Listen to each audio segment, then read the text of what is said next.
Can you tell me about these stones? These are cobbles from Kilmainham Gaol. They were in the yard in Kilmainham Gaol, and how I got them was a farmer up beside Little Doyle's, Charlie Shaughnessy. And the story is they decided to tarmac some of the yard in Kilmainham, so they had to dig up a lot of these cobbles. And one of the men that worked was driving the lorry, had the last load on a Friday evening, and they were dumping them north of the city, and he decided to ring Charlie O'Shaughnessy and ask him could he dump them on his land in Wicklow, save him going north and then having to come back down home. So Charlie said no bother. So that's how I come across him. I was in Charlie's one day and I asked him about him, so he told me about him. So he said, if you want to take him, take him. And there was a full load of them. Well, I'd say there was probably no, there was everything in the trailer. There was rubble and the whole lot. There was probably 100 of these. Now there was bits of granite and everything in it as well. So. And they came out of Kilmainham Gaol. And they came out of the yard in Kilmainham Gaol, and they would have gone north to the site to be dumped. Only this man wanted to get home early, and that's how they ended up in Charlie's, down beside Little Doyle's. You're touching a bit of history there. You wouldn't know who walked in them. So it's, yeah, when you think about it, who knows who walked on them or stood on them when they were executed. So brilliant. They tell a story themselves. Thanks a million for bringing them along. That's no problem. Brendan, what do you have there? I have the first alarm clock that I believe was ever made, and it belonged to my father. His mother died at the birth of him, and the aunts reared him in Gorey. They had a shop across on the right hand side as you go up to the monument. And this clock raised the alarm for the people in that whole row. They went from door to door. When one was called, he went to the next door and called the other till the whole street was called for work. As far as I can remember back, I was doing a bit of research on it last night, and 1895, that was the year that the clock was, I think, was manufactured. And inside in that clock you have a few other little bits and pieces. I have little bits and pieces of money when money was money. The way it is now, money is no good anymore. If you have £1,000 or if you have €50 no, that's the same as a little yoke I have here now. They call it the Greyhound. I only happened on this last night. I didn't know these were in there. It take me a little bit of time to. That was a threepenny bit. That was the Irish Greyhound, sixpence. And that was the bull, a shilling. What would that buy you? What would that be now? If I would have buy you years ago? Oh, I'd say, sure, I don't know what we worth now, to tell you the fact too. And there was a little threepenny bit. There was 3 old pennies in that threepenny bit. And I have a half-crown. This was a rare thing, because you could go to Courtown and get into the dance. Oh, sorry, that's 2 shillings, please. and get your supper or whatever the case may be. With that, if you had a half crown, you were 100%. But it was so hard to get the half crown at that particular time. And was that your money? That's the old money. And was it your money? Pardon? Was that your old money left over? Yeah. Did somebody put it into the bottom of the clock? I don't. I didn't know it was in until last night till I went to go through the clock. And that's all and that was the English, that was the Irish shilling, which is 5 cents now. That was worth 12 pence was in that. So that's how the money has reduced the value of it at the present time. So here we are now, and you can actually have a phone in your pocket that tells you the time, and actually you can pay with your phone. That's right. You take out the phone. You don't want any alarm or clock. Everybody takes out the phone. Nobody has. There's no time anymore, I think, unfortunately. And they're probably going the same as where I'm going, to the Tilley. But that's the way times have changed in my experience anyway. We'll park that for a while, but the thing was that clock woke up a whole street in Gorey, is what you're telling me. That's right. Woke the whole street for to go to work. And that time there were probably from 7 to 8. But you see, that alarm or clock, as the first is a pendulum alarm or clock. That's the same as an 8-day clock, really. But there was never, I never seen one like it. And Michael Bush, over from Kilmainham, he was a collector of clocks, and he said he never seen one like it. And he had hundreds of clocks over there. Brilliant. But you see, inside of that bell there on the clock, that's not an ordinary. There's 3 little bells on that spins, that rise to so much noise. I'm sorry I can't demonstrate what the noise is like, because unfortunately that's not going. But there's nothing wrong with it, really and truly. Only I want to get some person for the oil, put a drop of oil on. Now notice me talking about because I put the wrong oil on, and I'll stop and probably never go again. But that's the story of it anyway. Brilliant. Thanks, Brendan. About 2 weeks ago, the bishop asked me to do a little job for him. You might know, remember Canon Seamus Deval of Bunclody. He died in 2023, and he left his estate to the diocese. And in his estate we found Wexford All-Ireland football medals.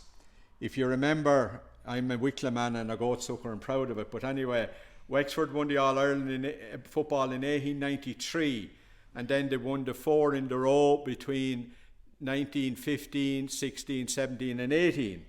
And Father Wall's father, John Wall of Bunclody, was on that famous team. So here are the All-Ireland medals, Senior Football Championship gold medals, won by Wexford by John Wall from 1915, 1916, 1917. What I found interesting is that there was 27,000 in attendance in Croke Park for the 1915 match.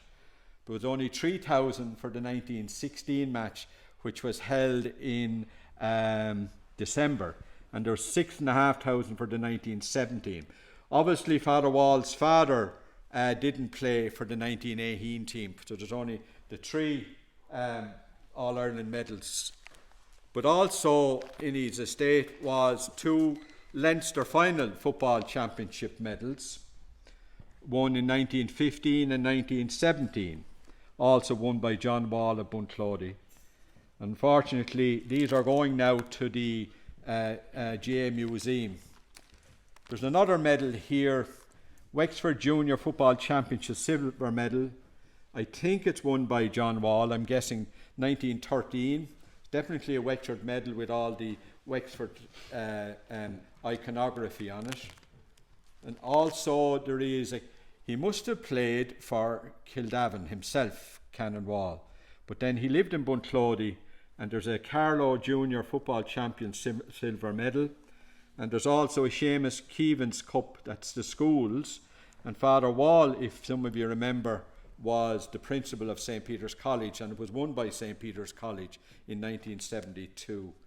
And the last two medals are an Irish Army medal, which is I'm not able to find anything about it, and some medal that from 1930, but someone only identified it the other day that it says a GAA silver medal with maybe a gold insert in it. But I suppose what gets everyone is the three of the four Wexford, the Senior Football Championship won by Wexford 1915, 1916 and 1917. So the only reason I brought them up, I say no one will ever get to see them again once you give them to the museum, but that's where they're going anyway.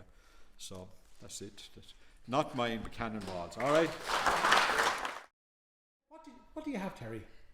Little tiny decorations. They're felt and wire. They would be probably about maybe 70 or 80 years old at least, I'd say. They'd have to be more. Actually, they're more than that because I'm in the 70s.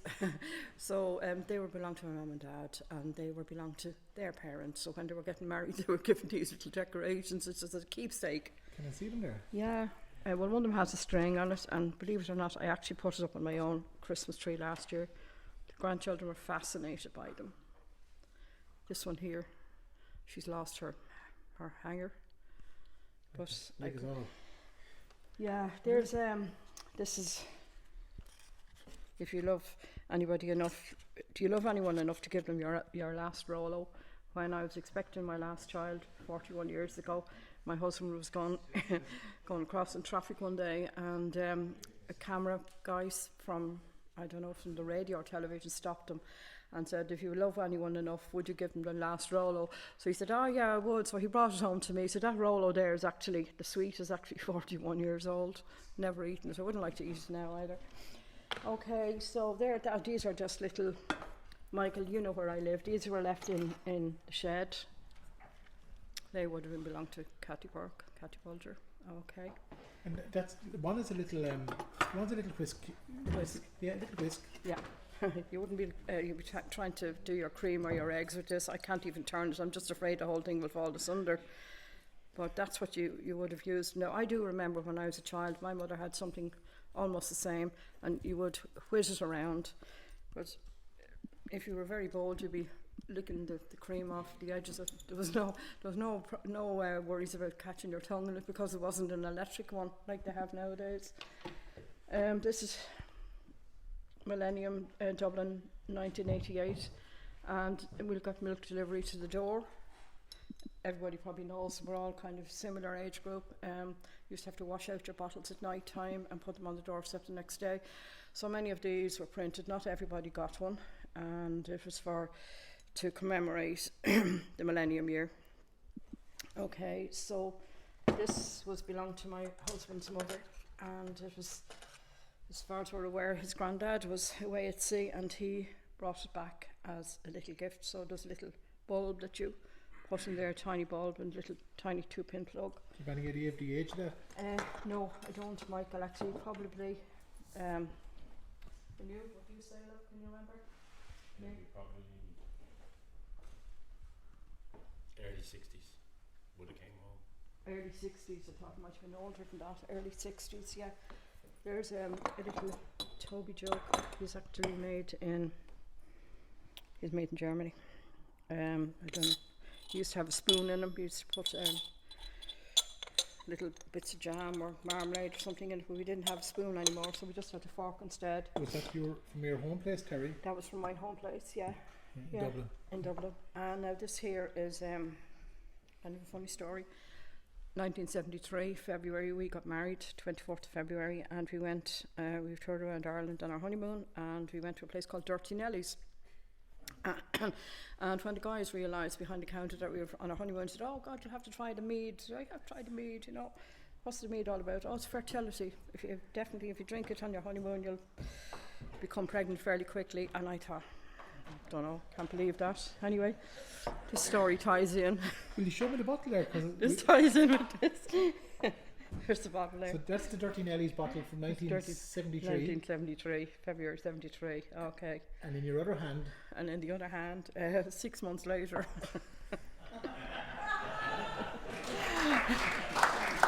No, he wasn't born 6 months later. You couldn't do that in those days, you'd be killed.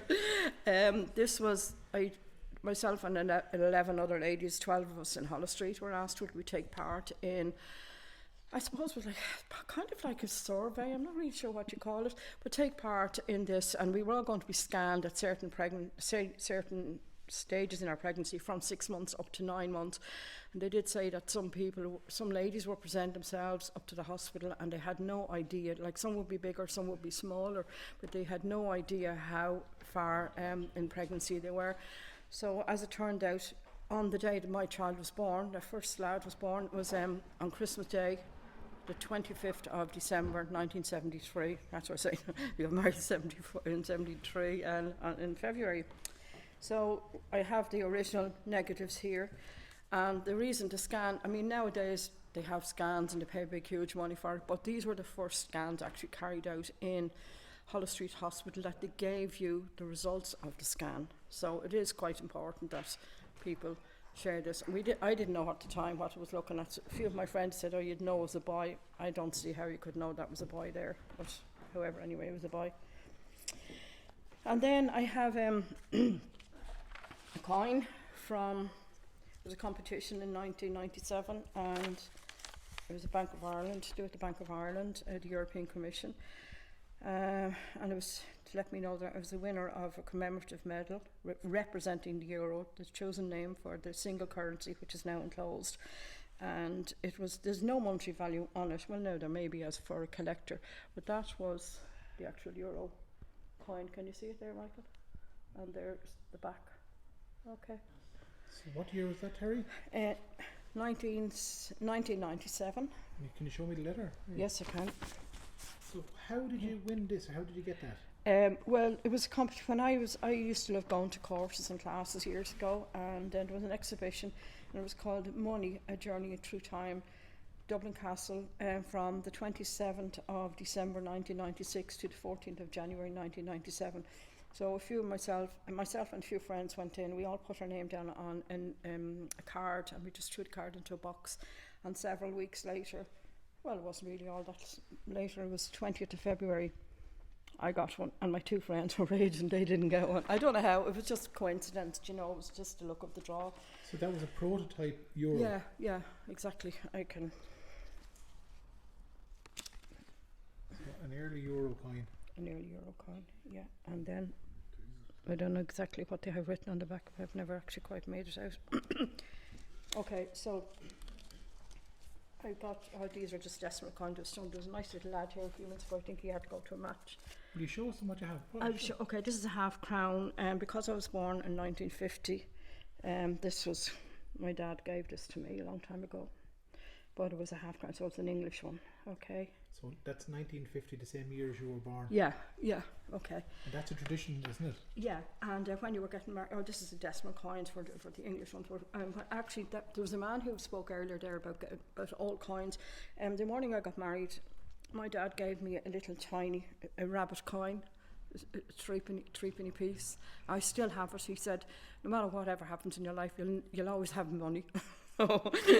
Even though it was only a tiny coin, but it was tradition. There was 4 girls in the family and 2 boys, but the 4 girls, we all got an old coin belonging that my dad had kept. This is probably, well, that's just a photograph of me when it was supposed to be one of the very first colour photographs that was actually printed in 1953. It was from my grandparents down in Drogheda. My dad was from Drogheda. And this here, this is very special. This is very special, yeah. Okay, so I was working in Hickey's in North Earle Street, which is a fabric shop, in 1965, And then I'm nearly sure the date was 1966, but don't shoot me anybody if it's not. Nelson's pillar was blown up. So the first thing, we had to go into work the next day because the window had been shattered and completely destroyed, and we had to go in and help to clean it up. And I remember my dad saying to me, try and get a bit of Nelson's pillar, will you? Try and get a bit of Nelson's pillar. So ran over and got a bit. Now, I got a few bits of Nelson's pillar, so did half of Dublin at the time.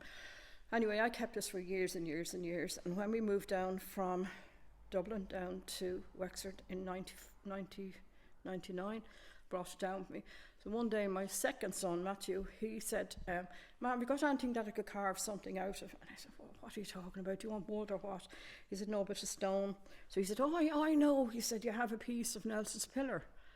Can I do something with it? And I said, oh, I don't know. And then he kept at me and at me. I said, okay. So he made, as you can see, the Celtic cross. And he made a cross on the back. And he has initials on it. And why it's so special is we lost him, unfortunately, in 2011. But it's lovely to have for something that I didn't want him to take part in. But now when I have it, so I'll be able to show the rest of the family have seen it, but his daughter will be able to inherit that someday. Okay, so I think that's kind of it, Michael. The others are all just a calendar, like a fancy calendar, like, come on. So it was used up to maybe last year or the year before, and then I wasn't quite sure. I said I'm not 100% sure about it. So just a little hanger that I have it hanging up in the shed with loads of other bits of paraphernalia that I have there. So brilliant. I think that's it, Michael. Let somebody else have a turn now. Thanks a million, Terry. Okay, thank you.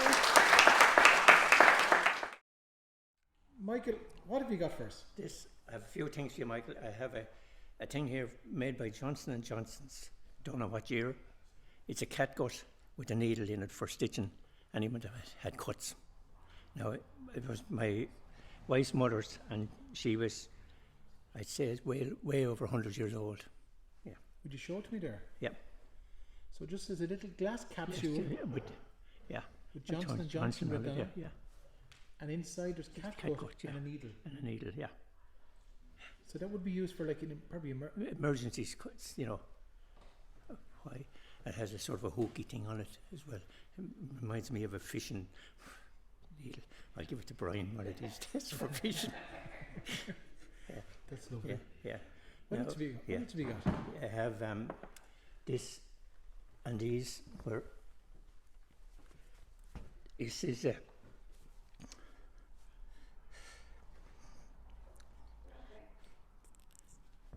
Take a second.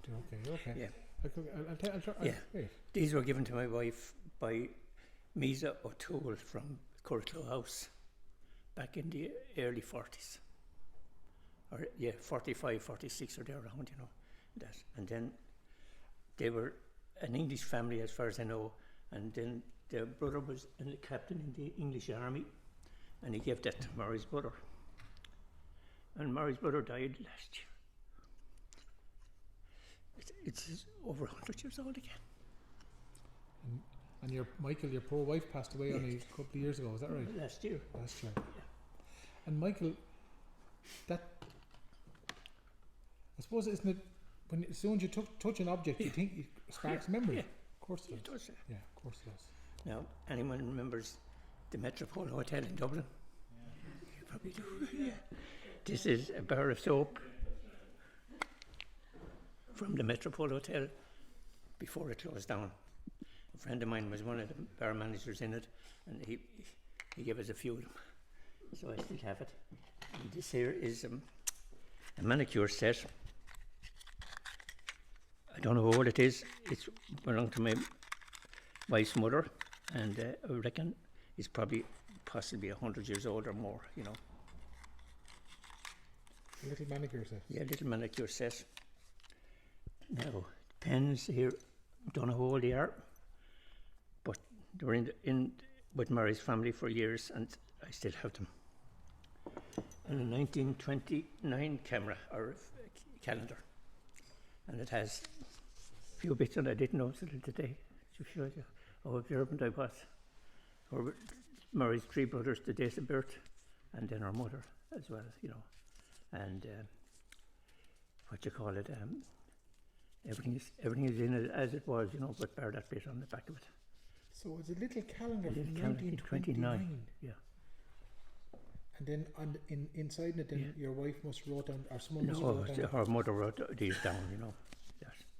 Now her Mary's name isn't on it, but Sean, Noel, and Seamus, her three older brothers, were on it.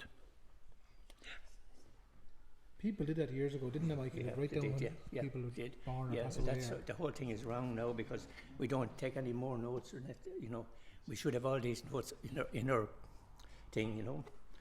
So anyway, this thing here came from a friend in America.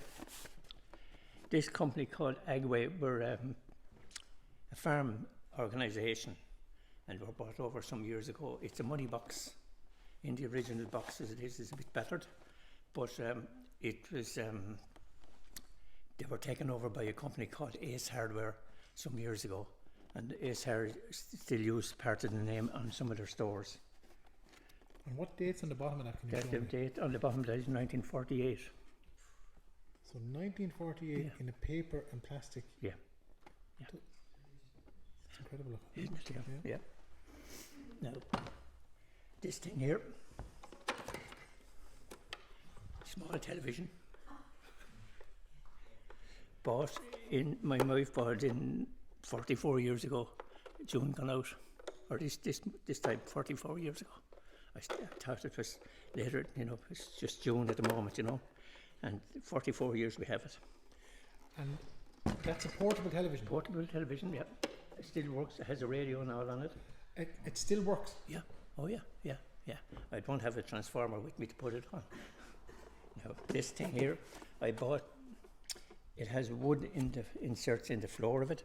I bought in Foxwood in Connecticut in an Indian reservation where they had a big gambling casino, and they had shops in it and all the food you wanted in it. And that you went in, you paid your $18 going in, and you could eat all you want.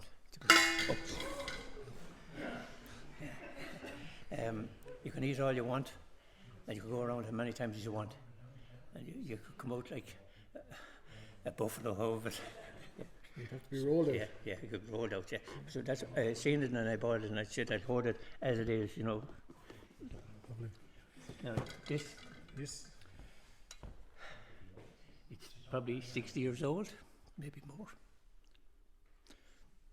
I don't know much about it anyway, but that's where we'd have it, you know. And Did you use that in your home place? yeah, we used it. Yeah, we used to light it every couple of months. We used to light it to keep it going, you know. It's gone dry now, but we'll reinvent it again one of these days, you know. Was it used before you had electricity? Yeah. Was that in your home place in Tipperary? No. It was used in Wexford here. Yeah. It belonged to a relation of Marie's, and that, you know. So that's the only thing I can tell you about. But very delicate, as you see. What I did, I tipped it. And was there a name on it, Michael? No, there's no name, no nothing on it. We're looking for some morning for anything on it. There's nothing on it, you know. Just a lamp. The lamp, yeah. And then the last thing, well, two things here.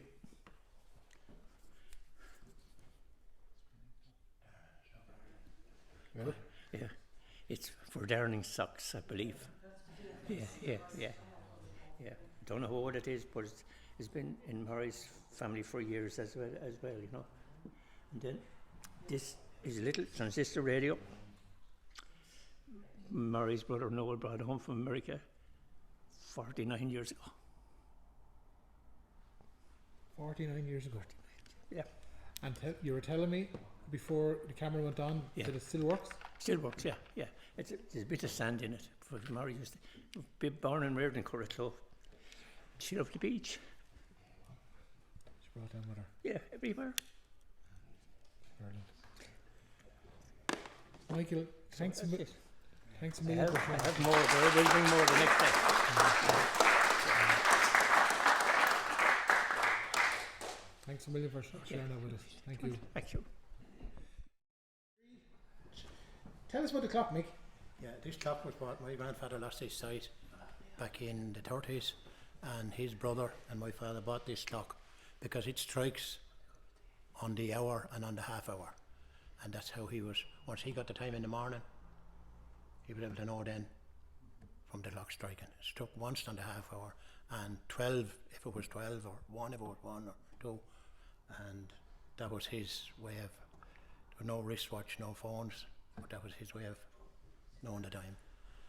The clock was thrown around a little bit for a while then when we were lads running around, small lads, an antique clocker that didn't make much sense to us. But anyway, lucky enough it survived. A little bit of restoring done on it, and it is working, believe it or not. But you need them sitting or hanging on a wall without being moved around, because the weights would be swinging all over the place, you know. See that? There's no spring in them. There's the weights. They just wind up on that rope. And Mick, can I ask you? He must have been getting up at the same hour every morning, was he? I don't know that, but he could have been. Like us all, we get up early some mornings, and there's more mornings we wouldn't be in a big hurry. But it's nice that the clock has survived. A brother of mine done a little bit of restoring on it. Hadn't a lot to do, but that's it. The face is new, all right. The face had got. I was beyond repair, you know. What was your grandfather's name, Mick? What was your grandfather's name? James Higgins from Ballarag and Cranford. So now. Thanks for sharing that with us. Yeah, that's as much as I could. And the clock will live on now, hopefully, because we'll have plenty to hand it back down to as we go on. And that's more or less as it was. You can see the pulleys on the top of it there for the. See there for the rope, the little cord of the rope for the weights come around the top. Possibly it was on a mantelpiece or hanging on a wall, I wouldn't be sure, you know. But it's nice to have survived all them years, because there was times I was shoved under a bed or somewhere and it wasn't being looked after very well. Yeah. That glass there now, that was renewed in a hurry at some stage, because it doesn't fall in line with the edge of the lock, I'd say, sure it doesn't, the colours. But anyway, that's as much as I can tell you on the clock, yeah. Thanks a million, Mick. Yeah. This, Michael, is the Sam Browne belt, the uniform belt of Lee Mellows, the Republican leader. As you know, he was a very prominent leader in the 1916 Rising, in the Tan War, and he was one of the main leaders in the Civil War. And he was executed on the Feast of the Immaculate Conception, December the 8th, 1922, as a reprisal by the new Free State government and forces. So the belt, as I say, he was very much connected with this area. Of course, he asked to be buried in Castletown, and he was an organiser for Na Fianna Éireann, which was the Republican Boy Scouts Association, which led to the volunteers, a lot of them, and they played a huge role in the whole struggle for freedom. So he was an organiser for Na Fianna Éireann, and as I say, he would have travelled around this area extensively. And this was given to me by Dermot Devereux, the former councillor. Dermot had been a member of Na Fianna Éireann in the 1970s, and it was held by the Devereux family since then. And he asked me to basically to keep it in trust for a permanent display. And I hope now, with the development of the Market House Centre in Gorey, that's what I've been asking anyway, that maybe in some nice display cases there would be. I don't like to have it at home in my parlour or whatever. I'd prefer it was there on public display. It's really something that's publicly owned, really, and I'd like it to be a centrepiece, you know, of some venue maybe in the north of the county. So that's basic. So I'm keeping it in trust for it with that purpose. So hopefully I'll find a venue. I'm sure I will. So I'd like for people to be able to see it. You know, it's something of great significance. He was hugely loved, hugely praised internationally. Has written extensively. He would have travelled in America a lot, England, and as I say, he was the director of supplies for the Irish Republican Army during that period. As I say, he travelled the similar time that De Valera would have travelled to the USA, wrote an awful lot.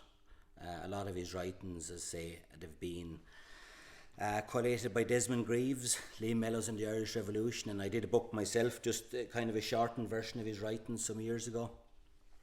So that's the Sam Browne belt.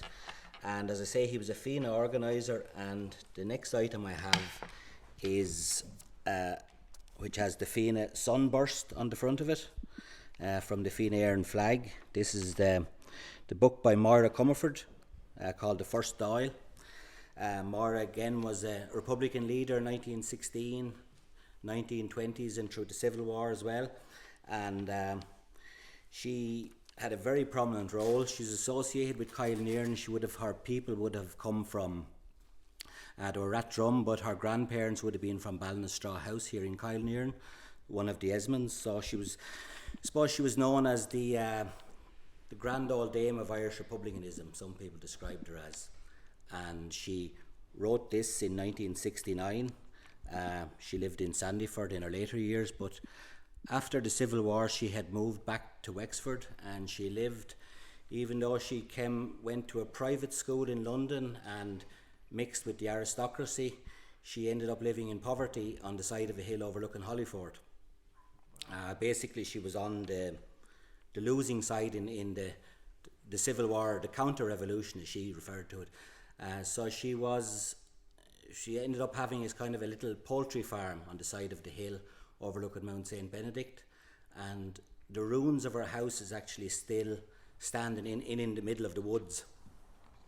So it was a strange turn of events, and as it happened then, during the 30s, De Valera gave her a job with the Irish press. So she was a very famous Irish journalist, and she was a journalist throughout the 30s and 20s, 30s, 40s, 50s, 60s with the Irish press. And I think she would have had the first ever probably woman's column in a national newspaper. She would have been quite feminist, and she was very radical, even though she came from an aristocratic background. Her grandfather, the Esmond person I referred to, was actually, I think he had won medals from the Crimea War, Victoria Cross medals, and he was actually a RIC inspector in Belfast. So she actually would have been quite a black sheep of the family, I suppose, in some respects. And she asked, and even though she lived in Dublin, she asked to be buried in Mount St. Benedict. So she's buried actually on the land of Frank Darcy, along with another Republican leader, Aileen Keogh, and Father Sweetman, who was a Republican priest who ran the Mount St. Benedict School. So that's basically her lifestyle. So she died in 1982, and she was a fiery woman up to the very end. She was actually in her 80s when she was arrested on a platform in Dublin giving a speech at a rally, and she was writing to the hunger strikers right up till 1981, that period. So she died in 82 and she asked to be buried there. So there's a very close connection between both of them. They would have known each other, and as I say, they were both in Dublin, but Liam Mellows asked to be buried in Castletown with his grandparents, and she asked to be buried in Hollyford. So those are my two items which are closely related. So that's that. Brilliant. Thanks, Willie Fionntán. Okay. Steve, what do you have? This old flagon or earthenware thing that came into my possession about 40 years ago by very much luck. In Ballyduff years ago, we had a pub actually. Maybe no one knows about that, but we actually had a pub in it. And Jeremiah Doyle was the man. And that man is buried in Ballyduff graveyard in 1900 at 47 years of age. And that family donated the graveyard to Ballyduff, and he has pride the place just inside the door, or the gate as you go in. And a woman found that. I was doing some work up there, and she found that in the orchard of the old storytelling house in Raheen. And I had that she gave it to me, they asked me if I wanted it. And I had it probably 4 or 5 or 6 months before I knew what I had, because it was with clay, and I cleaned it off. I couldn't believe what I'm seeing. Jeremiah Doyle, wine and spirit merchant, Ballyduff. That man is buried in 1900. So that's definitely pre-1900. 47 years of age. Yeah. And what do you think it is for Was it For whiskey, I think. I think that's what they drank in them days. Or pottery, maybe. Yeah. Definitely whiskey, anyway. That's what it was. Wine and spirit merchants, so I don't think they were drinking pints that day. When did the pub close down, Steve? I remember at Kinston's of Ballyduff is where the pub was. I remember the bar being closed down in just around the time that gentleman died. And I remember the bar being there, and you could see all the shelves, and whatever in it. And only about 15 or 20 years ago, one of the sons in Old Kinston's took a mad notion and he put down the whole place, and it's gone now. That's what I did. Yeah, so an awful pity, and he regrets it to this day, actually. Kinston's in the Pound was what the farm place was actually known as. So it doesn't exist anymore. Only in now that are two like me in the head. That's about all. They'll actually see it there. And that's the story on that one. And speaking of heads, you got headed paper there, I see as well. Oh yeah. What do you have there? Oh, I have. There's a museum in this. I have some plastic baglets. Aye. That's a nice pocket. That's John Bulger and company. That's Byrne's actually. That wasn't bought. That wasn't from the other day, though, was it? What year was that? That was 1934. What was he buying it on, Steve? I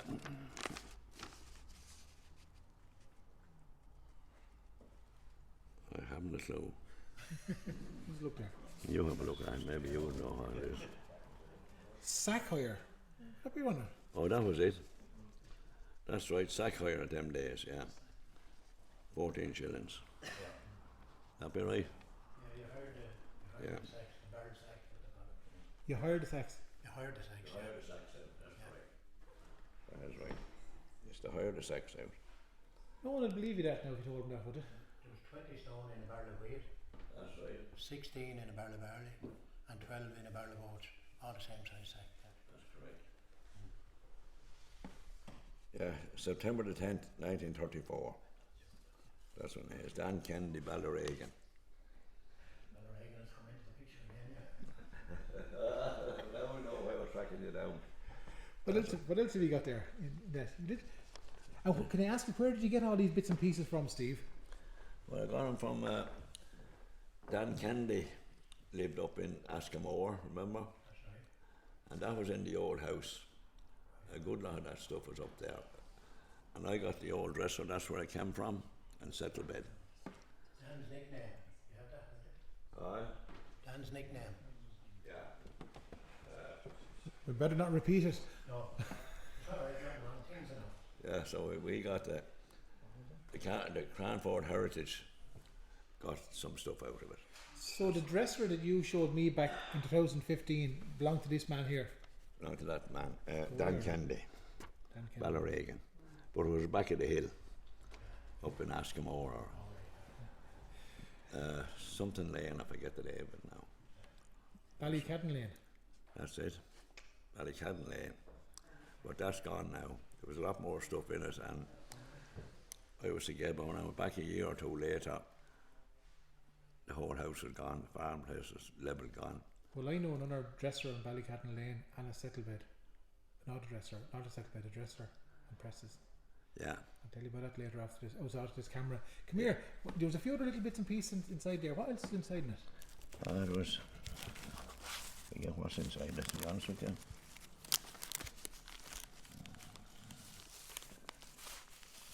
Letters. All sorts of bits in it.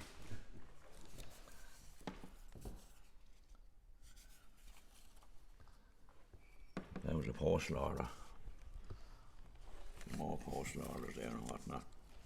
Steve Earle, do you ever remember years ago people posting the turkey to England? That's right, that's right. Do you? Yeah, I do actually, yeah. And that's an old letter there from Castle White in Carnew, 1976.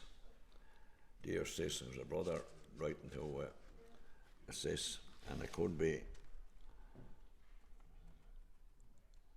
I don't know who that is now. We need about 10 days to go through all that stuff there. Yeah, There was well, one thing that caught my eye there, Steve, earlier, and we might have a proper look at it. There was a mantle in it. That's right. Show us that, will you? Look at that, lads. The old mantle for the mantelpiece. Aye. Tilly lamp. Turn it around for me. So he's back there. Oh yeah, sorry. It's as good as the day it was made. Yeah, yeah, perfect. What attracts you to all this the old stuff, Steve? Sure, I sort of like that sort of stuff. But here is the best one, I reckon. When the time that we went and our parents paid weekly for the food, we all remember. Here's 1922. It's a ledger for 1922. There's different names, and I know the names. They're all Ballyduff, Minnesota. You know all them places anyway. They're all names that I know, actually. And Steve, for anyone who doesn't know what you're on about, this was a ledger. It was basically if you're keeping the tick. Is that right? Yeah, keeping the tick for the week. Yeah. And then they went and paid at the end of the week for their groceries or whatever. There's one from Ratheen. I know the names, actually, you know what I mean? That's what I do. Sure, people didn't have money back then. No, they paid on payday. They paid on a Friday. In 1922, that's the year for that one. 1922. And what year was that? That was December the 2nd. And can you show me the front of it, Steve? Show me the front of the book. That's So it there. The little alphabetical things are there, so you can That's find, right. find the surname then. That's right. Whoever owed a few bob. Whoever owed a few bob, that's how it went. And was there a name on that? Did you call a name on that? On In the book? the name that owned it, Well, actually, the name who owned it, actually. Who owned it, you know? a little shop in Ballyduff. You all know who that is. The lady is still alive at age 6 or age 7 years of age. And she's still potting around, as important as ever. Actually, I have to put that in. And that's 1922. 1922. Brilliant. I have Steve, other stuff there, but look, we won't go through all that today. we'll look through again. Yeah, that's what I say. Yeah, No, we'll have to get at your own time sometime. Yeah. Brilliant. Listen, thanks a what million, we're- Steve, right? No bother. No Brilliant. bother. No bother. Thank you very much. No bother. Can you tell me what you brought here today? I brought photo. It's a booklet. Gorey Pipe Band, Michael. They celebrated 75 years in 2013. And my father was one of the members, and his brother Mick, my father Seamus Dooley, and his brother Mick, they both played in Gorey Pipe Band. And you have a photo album here. I do indeed. What's in it? This is my mother and father's wedding album.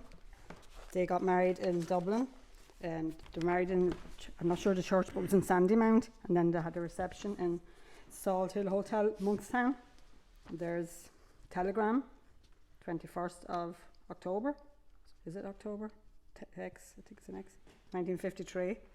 And that's Seamus, is it? That's Seamus there. Yep. That's Seamus and my mother, Nora. And can you point him out in the pipe band for me? Yeah.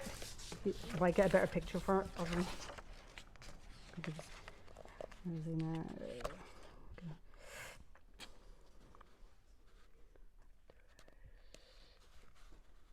His daddy was a very tall man. I didn't take after him in height. He was 6'4". Was he a Gorey man? He's a Gorey man, just from up the road, yeah. Clonsilla here, just up here. He's here, I should be able to find him. He's in here at the back. I didn't do my research, did I? You're all right. But come here, so it's okay. And tell me this, I'm looking at another photograph there as well of the pipe band. Is he in that one there? He's in this one, yeah. He's in this one, it's probably a better one. There he is, yep. Seamus Dooley. Yeah, that was 1944. And did any of his brothers or anything play in the pipe band? His brother Michael, yeah. Is he in that photograph as well? He should be, he's in the drums. But, mightn't be in that photo, but he's definitely here. Michael Dooley. Michael Dooley, yeah. Ronnie, the rest of you play music at home? No, and poor Daddy tried. He tried. I played the accordion when I was about 13 for a while. He did try, but none of us inherited music at all. It's terrible, really. But, and Mick, his family all played music. Yeah, they played banjos and everything. Yeah, Brilliant. banjo and guitar. And that was him and your mammy getting married here? That was them getting married. Yeah, Got married in Dublin, did they it? got married in Dublin. Yeah, Sandymount. Yeah, I think there's a priest from Mark where Mammy was from. I think it's some connection with up there. Brilliant. We'll flick through more, but have a Look, little look. get another look now. Now there's Mammy and Daddy. Mammy's sister Sarah, half sister. She would have been Sarah Garvey. Garvey would have had a sweet shop in Arklow. Anyone from Arklow probably going back would have known that. And then Mammy's parents, Catherine and James Dooley, from Ballylacey, just near, not too far from here actually. Yeah. Brilliant. And Bill Donnelly, he would be from here, around here as well, on the Arklow Road. He would have came from. Any more photographs? Flick through them there. We'll have a look. We can have a proper look later on. Yeah. Just have a little In the look. way there's a lot missing, as you can see. Yeah. It's all right. Yeah. Great to have those photographs. Look at. Gorgeous. And crystal clear. They really are good, aren't they? Yeah. And there's the church. That's the church in That's Dublin. the church in Sandymount. Now I don't know what the name of it was. No, nothing written on it. So but I know it's in Sandymount. Yeah. Is it Star of the Sea? I know that church is in Sandymount, isn't it? Star of the Sea. So it must be. Yeah. Star of the Sea. Yeah. Yeah. That's another one. Same. Yeah. You've another photo album And there. There's the breakfast, is it? That must be the wedding breakfast. Yes. See, look at Great to get those photographs. Even Dublin was far away back then to get Sure married. was, wasn't it? Foreign, like, you know. Might as well. Yeah. And here now my mother's aunt, and here's where I got my name, Kevina. Mammy's aunt, Teresa Carney. She was from Arklow. She was a nun, and she went and founded an order, Franciscan order in Uganda.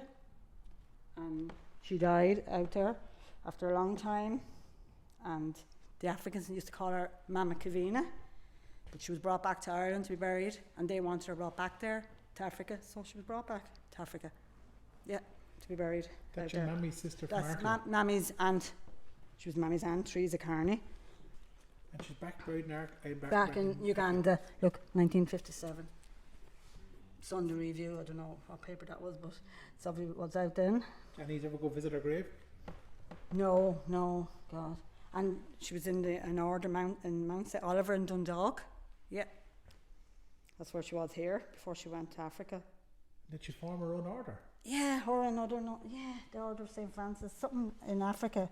Yeah, the mother house of the order is Mount Oliver, Dundalk. Yeah, and they're trying to get her canonised, so. Were they trying to get her canonised? Yeah. It must never happen, did it? No, it hasn't. No, I don't know how that process works, but. That woman came from Arklow. Yeah. And tell me who else is in the photographs here. Show me who else. Yeah, and that's that would be mother Kevin, grandniece Breda Garvey. That would be my cousin Breda. Yeah, and then another cousin Catherine Sheen. She was the baby. She's died since actually, poor Catherine. Yeah. Will you show me the in the other photo album here underneath here? Yeah. Oh yeah. Now what's in this? Where's this this is photo album from? This would be Mammy's sister May Frisch, knock around. That's just as you come into Arklow, you know where the Apple Green garage is. It's just there's a house, a new house that's built near there, but that was in her Mammy's family. They lived. Yeah. Just sheds there still, just near Servier, you know, the same side of Servier, just up from there. Show me the photographs. What's cocks of hay you can see anyway? Yeah, God, now Dan and Pat, these would be Mammy's half brothers. Yeah. Want to flick through a few more? We have Yeah. a look here. You'd need days to be looking at these photographs. Yeah, and look, it's like 1938. And the great thing is the little labels on every photograph. There is, yes. And children up in the cock of hay. Yeah. Pandan, yeah. They obviously fell out looking for someone in behind, like nearly photobombing there. Holding them on top. Any more? Flick through them. Flick through another few, yeah. Just conscious of your. You're right. You're grand. And we're living in an age now where we get nothing printed. No, isn't it terrible? Yeah. It's all digital. Yeah, Joe Lily, Mammy's in that one now. That's Mammy there. Yeah, I don't know what year that was, but her sister. There's and great her tents cousin. here. Where are the tents from? Yeah, I don't know. They must have went somewhere on a trip or something. Yeah, Lily and her little chap. Lovely. And Mammy's the photo's gone out of that, so now Mammy's in here again. Yeah, Nora, Lily. Yeah, there's 2 Lilies there. Yeah. Go on, flick through another one or two of them. Yeah. Look. No, that's Gosh, that's there now. yeah, you want to get that? Yeah. Yeah. Little lesson card is or Ginniton card. Brilliant. You need someone like Mick over here now. He'd be able to tell you It everything. makes sense of all the names. He'd be able to tell. Now that's my Aunt May. She would have been May Frit, Mammy's sister. Yeah. And Doreen Tyrrell. I'm not sure where that is, but is it Dublin? Grand something's at the back. Nelson's Isn't it? So it's Dublin then, yeah. There you go. Brilliant. Photographs. Yeah. And then I think that was the home place, and I'm nearly sure that was where Mammy came from, Knockaranda farm. I'm nearly Tell sure me that's this, it. do you have any bits and pieces left over from your daddy's pipe band days? I do, and I never thought of bringing the pipes, but next time I meet you, I forgot the pipes, the main thing I should have brought. Would you do that next time you come out? I will indeed, yeah. And did you have any of these tunics or any of the bits and pieces? No, just, I know I have the pipes, I have them, yeah. Will you bring the pipes the next time? I will indeed, yeah. Brilliant. We'll join up to some of the stuff with the photographs. Yes. Lovely. Indeed. That's lovely. And it's lovely to hear about that woman that went out to Africa, that nun that went out to Africa. Yes, yeah. It'd be great to track her down her grave, see if the... I would, yes, yeah, definitely, yeah. What was her name again? Teresa Carney. She was known as Mother Kevin, and there's a Mother Kevin's Crescent in Arklow, I think. Just as you come into Arklow, yeah. It's called after her, yeah. It's on your left, near Fernhill, so... So there's a street in Arklow named There after is her. a street, yeah. There you go. Yeah, Thanks a million for those. No bother. Ken, you have a whole table of stuff there. What do you have? We start with 1798. Cotton tree in Enniscorthy on the bridge. The yeomen tied their horses to that tree, and now it's in part of a bowl. Done by Mick Murphy, he was here earlier. So that's history. This lad now is 1771. Yes, there it is. The Farmer's Guide book. In hiring in Stockton Farms. Yeah. In great condition. It's not my own now, so I have that on loan. Where do you get that from, Ken? Can I ask? I can't tell you. Okay. It has to go back. But it's in great condition. It's good and dry, like, you know. And can I ask you a question though? Yeah. Was that from someone's home that actually had that from back in the day? Yes, exactly, yeah. An original. Yeah, an original Farmer's Guide, yeah. And would it have been used, do you think? I don't know, sure, could they read either? You know, could they read or write in those days? You'd imagine if they A lot got a of them. book, they would be able to read, wouldn't you? Well, you'd be hoping that, you know. Is there anything there that stands out? So it's a whole guide to farming. Exactly, yes, and prices and all that sort of stuff. 1771. And all you can tell me is from Wexford, was it? Yeah, Brilliant. it would be. Gorgeous.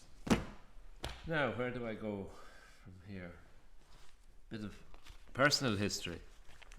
The day I was born in Cuddigans in Enniscorthy, 19th of May 1950.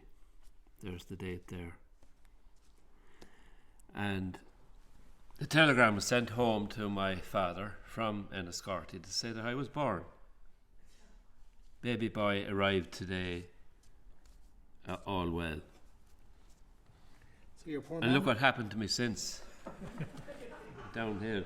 So come here, your poor mammy went from Kilteely into Enniscorthy, yeah? and then a telegram was sent out to your daddy. Yeah. Probably on a bicycle. And it's incredible really when you think of it now, Ken, you can go to Kilteely from Enniscorthy 10 times in one day in a car. Yeah, you would, alright.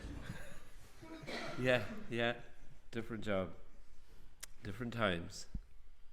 What else do you have for me? apart from imprints. This is a very old diary.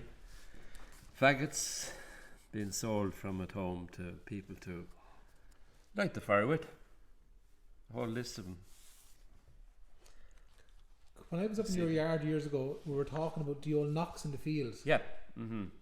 And for anyone who doesn't know what a knock in the field is, it's a pile of wind bushes or furze bushes. That's right, yeah. The faggots now are bushes that were grown on a particular slope where nothing else to grow really, you know. And there they were being sold. And Ken, can I ask before you put it away, that was from your, that was your mother and father or great grandfather? Great grandfather, yeah. Great grandfather. Yeah. He was selling them. Yeah, absolutely. Yeah. So the different All labelled the names. different people were buying them off them there, yeah. Yep. And a bundle, a faggot of sticks that were called, wasn't it? Yeah, bushes, really. Bushes, yeah. Furs, I suppose you are. Furs. What's they called? Whins, is it? Whins. In some places. Do you ever hear the term of a whinion farmer? Yeah. The rest of it then is farming biology, really. What year is this from, Ken? I can see 1880. There's 1888 there now. Can you read any of it for me? Yeah. Yeah. Ned Cleary of Greenyard brought a mare to the horse. Brote. Okay. That's the poor devils, so they got no education, they couldn't spell or anything, but they done their best, like, you know. But that's when he was making note of when the mare was covered. Exactly, yeah. Or went to profit, as they say. Another term of same thing. And this was, double check again, these notes are from your great grandfather? Yeah. What was his name? James Shield.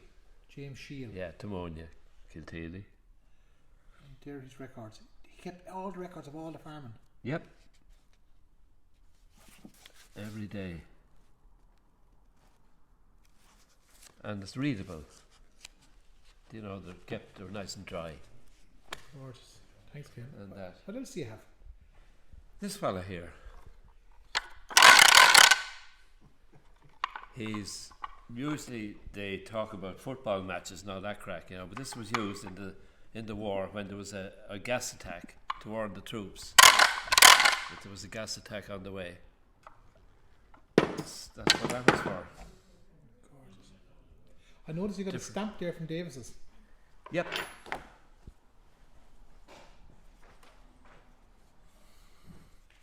Can you tell people who don't know what Davis's mills were? Davis's mill, yeah, they made meal. It's called pig. This one is pig components meal. And they were Pig in meal. Scorty. In the Scorty, yes, yeah. You'd want to see it stamped out to read it properly. Do you know, it's back to front, kind of. Yeah. What else do you have? And what else have I? Yeah, sure. You've loads. Show me the bits and pieces. Take your time. This little fella, he's for marking a pound of butter, putting a nice little design on it. Okay. Was that from your mother's or? No, again a car boot sale. Now, can you tell me about this? Did we ever work out what this is all about? So the mystery deepens. That's okay. And this fella. Industrial whatever, waste or whatever, but we don't know what the dickens, what to make of it. I'm interested in the little documents in the photograph, the piece of paper here. What's going on here? I was inoculated. You never think it, would you? Well, you see it? I do. Polio vaccination, that's what it was. And I survived. What year was that, Ken?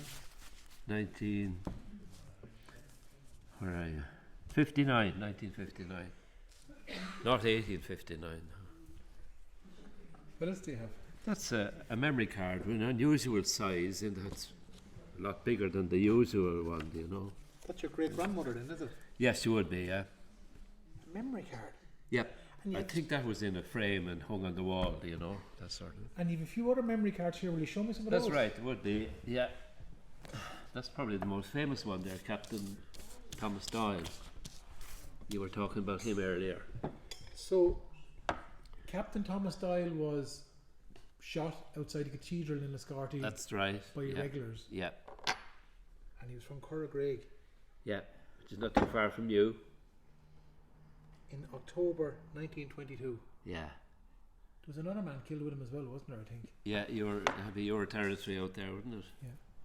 You have more memory cards there? Do you want to show me a few? Yeah, more? they're actually, there's a bow of Kilteely.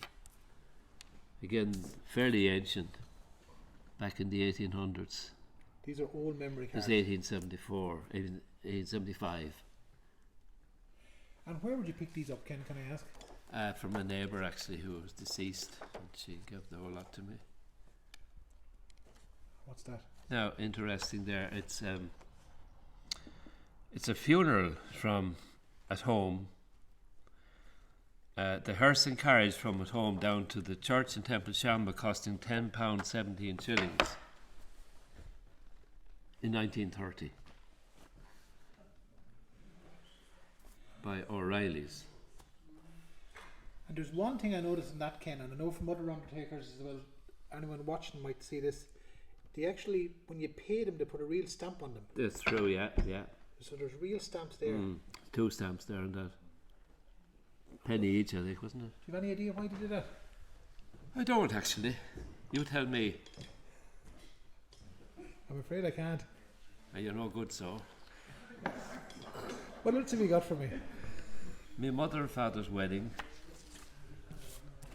The hotel is outside the kitchen door, right? And the cake. No sign of a band or a dance or disco. That was your mammy and daddy's wedding? Yeah, that's them there. And there's the cake. There's the kitchen door. And that's the crew was at the wedding. About 2 dozen people. What year was the wedding, do you know? About 48. Just after the I don't remember it now. And the other photograph over there's another one over here. Show me that one. This one? Yeah. That's a great photograph. Yeah, that's my sister actually. You met her, Joan. That's my father. That's a neighbour. Another neighbour. Again, you have bits, you have a tractor and a horse, and you have everything, and a dog. What are they doing? They're heading off to do a bit of work. Heading off up the lane. Brilliant. Can you show me another 2 or 3 little bits, will you? This is grinding corn at the local mill in 1880. You can see oats and what it costs.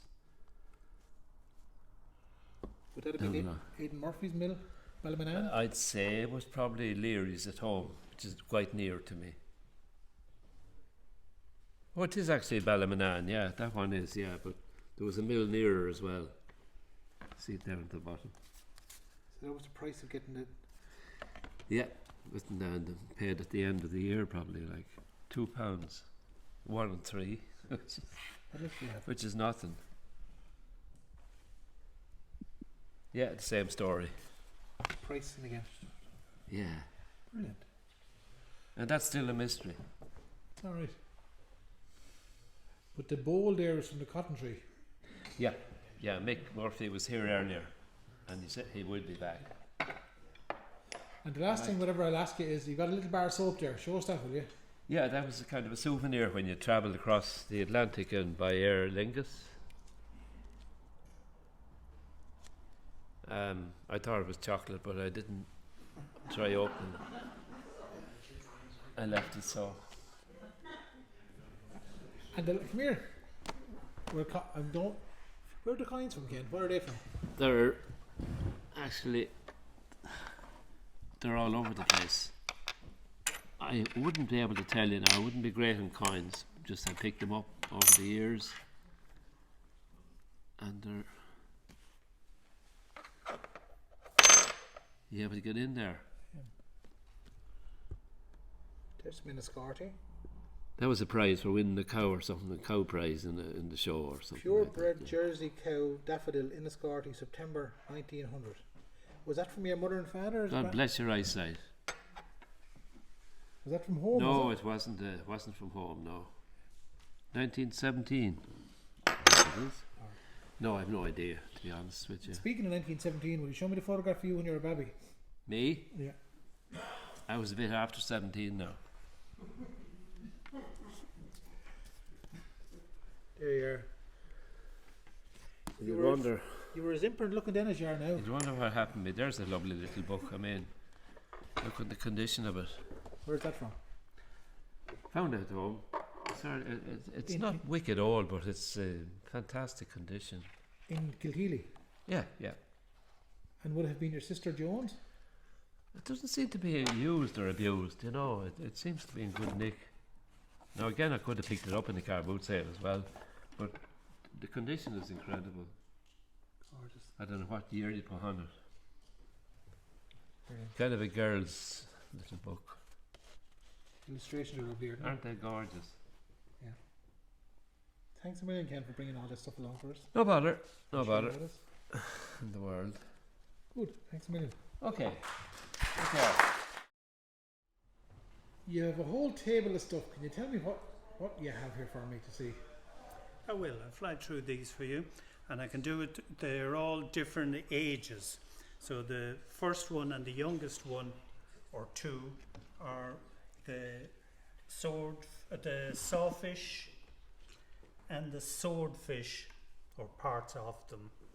And there are pictures here. You can see how the actual animals, how those things were part of them, obviously out their front. So both of these are about 130 years old.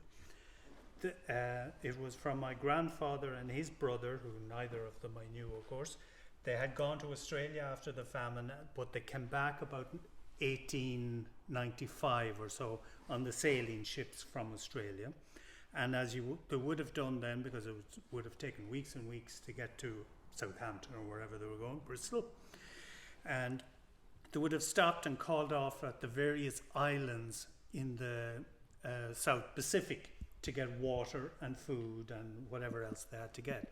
And as you can imagine, and you would have seen on films, the natives would have come out on their canoes and on their boats trying to sell stuff to the people who were on the ships going past.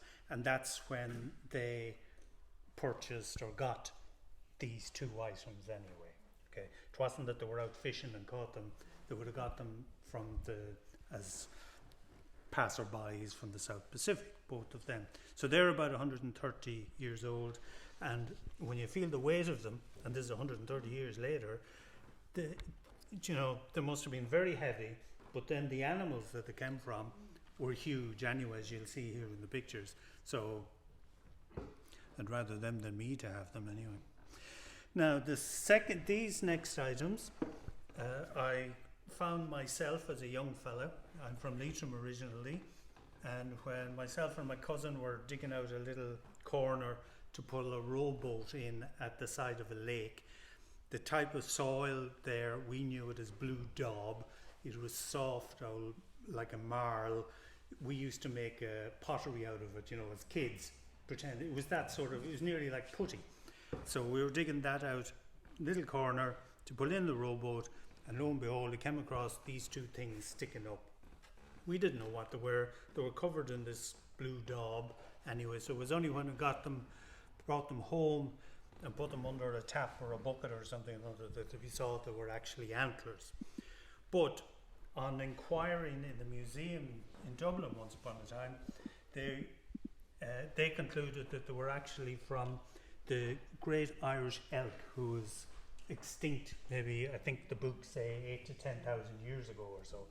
So while they're 130 years old anyway, these are thousands of years old because they came from the great Irish elk, or the giant elk, back then, that obviously had got stuck in this blue daub at the side of a lake, and that's where it ended up. So the rest of it is there someplace, but we didn't, as kids, we never went back to look for any more.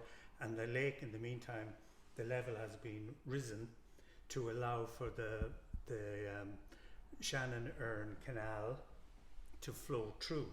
So you would need a digger now to go out, and a digger on Wellingtons, because it would be in the water well, if anybody was to go and look for the rest of the skeleton of the giant elk, of which there aren't too many of them around. There was a skeleton of one in the Natural History Museum umpteen years ago. I don't know if it's still there or not. So that's maybe 8 to 10,000 years ago, something like that, according to the books, when they were last around. And then we move on to the fossils, which were collected by my son, and then we're really going back. Very common places, or places where you'd be very successful getting fossils in Ireland, include down at the Hook Head, up at Ross's Point in Sligo, and north of Hoth Head before Skerries, along there, because of the particular type of rock that's at least there. Oh, and the Byrne would have them as well, in the limestone rocks that they have there. So if you look at these ones, I'm not going to go into all of them or anything at all like that. I just brought some typical samples of them, so you can see the ancient animals that would have been enveloped, or whatever you want to call, in what was the material then, and now they end up like this. So that's how they can be aged. It's by the type of stone or rock in which they are embedded. And again, if you see lots of them, this one here is like a sponge that's actually from Ross's Point there, and various other. You could come across them any place, but along the sea is very productive for finding them, because of the type of shale and rock that you would get there, and they would have been exposed by the tides over the years anyway. Again, long, God knows how many hundreds of thousands of years they are, I don't know. Again, there's a few more samples of them here, but the eldest thing and the oldest thing in this hall tonight are these little things. And these are called crinoids. And as a young, which these ones come from Leitrim, as a young fellow, we used to call them petrified worms. And our family came across them when drains were being dug, and therefore they went down into the soil, and there was a little layer, only millimeters deep, of sand. And that was always our guide then, as young fellas who go out maybe on a Sunday with a small shovel or something, to find these, which turn out to be crinoids, which I'll tell you what they are now, but we used to call them petrified worms, because they looked like worms to us, because they've got a hole in the middle, and that's what we knew them as young fellas. But one of my boys, Sean, who's into geology and all that, he went up there as well, and I told him where to go look, and he found more of them, and he looked more into what they were. So believe it or not, these are, according to the books here, these are between 200 and 300 million years old. That's when crinoids, fossils like this, that's when they existed. And also, believe it or not, these are actually, because this is kind of what they'd look like, their nickname, to get a picture in your head, their nickname was sea lilies, because they looked like kind of a lily flower or so. And they had holders which would attach, hold fast, or fast hold or something they call them, which was attached to rocks in the water now, in the sea. And then you had this part, which could be a foot, 2 feet long. And then you had this head, which was like fronds of a lily plant. And these caught the plankton and the little insects or whatever was in the water, and they fed them down into basically their stomach. So they looked like a flower. You'll see them in the books, but they were in fact an animal. So anyway, these were found, of all places. Well, I should tell you that crinoids are found in shallow water usually, and usually in the tropical areas of the world, because they wanted water, but they wanted to be fed by these little planktons and things like that, They were animals. They had to attach to rocks, so they didn't need deep water, and it had to be warm for all the plankton and the insects and them to live. So it was they were found mostly around the equator, but these ones were found in all places in Leitrim, where I grew up. So you'd say, what the blazes were they doing in Leitrim? The fact is that Leitrim and Ireland were part of when the earth had one land mass, and at 200 or 300 million years ago, millions now, Ireland was down below where the equator is now. So it was in warm water, warm weather, so the conditions were right for these animals to exist attached to rocks, feeding on plankton and things like that, down at beyond the equator. So over the millions of years, Ireland has drifted up, and here we are today. And you find these sort of things now near, or once you find these, you know that this piece of land was once upon a time down around the equator, and that it was only so deep, and it had all the animals that we now associate with warm weather and David Attenborough and things like that, was actually around this particular land. And I don't have it here because he has put it away someplace. The best fossil that he found while looking for these was actually a shark's tooth. So we had, and it was in the local magazine up there, actual sharks living in Leitrim 200 or odd million years ago. So it's amazing what you can learn from these fossils, or the stories behind them. And you don't have to go back those millions of years ago, which was an awful long time before dinosaurs and stuff like that.